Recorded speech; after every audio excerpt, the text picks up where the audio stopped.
there again mga pAhAnkOh. Welcome to my channel and I hope you enjoy watching this video. This video is all about APRILSKIN Turn Up Color Cream. So before I have video, also it's APRILSKIN Turn Up Color Treatment, and that was a color red. So now let's try this ash latte. So let's see kung ano yung kalalabasan niya after may apply ko tong color na to on my hair. So without further ado, ano pang ginagawa natin? Huwag na natin patagalin, di ba? Let's get it started.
For today mga pAhAnkOh, and I hope that you enjoy for watching this video, and if you like it, just give me a thumbs up, and of course click subscribe, and don't forget to click the bell and for notify you if I have a new uploaded video or so whatever.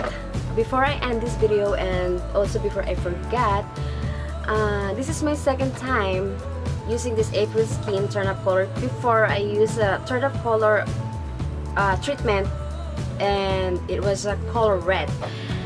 So that's it, and it's all about APRILSKIN turn up color cream and for ashlight. I hope you like it. Of course, I'm so very happy for what the result of my hairs. Voila! This is my result. Bye-bye.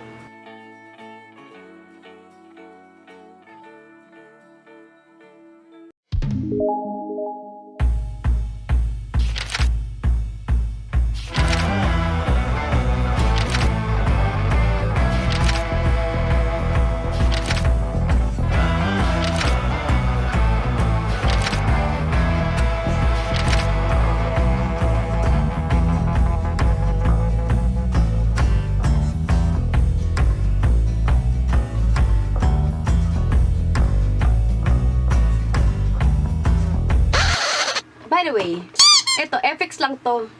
Yeah. Walang nagbago mga pahan ko. I always long hair. Hayaan nyo na siya dyan. Pabayaan nyo na. Kanya-kanyang ano na. Wala nang gawa ng trip. Ano pa? Di, start na nga. Ano pa ba? Please subscribe on my channel.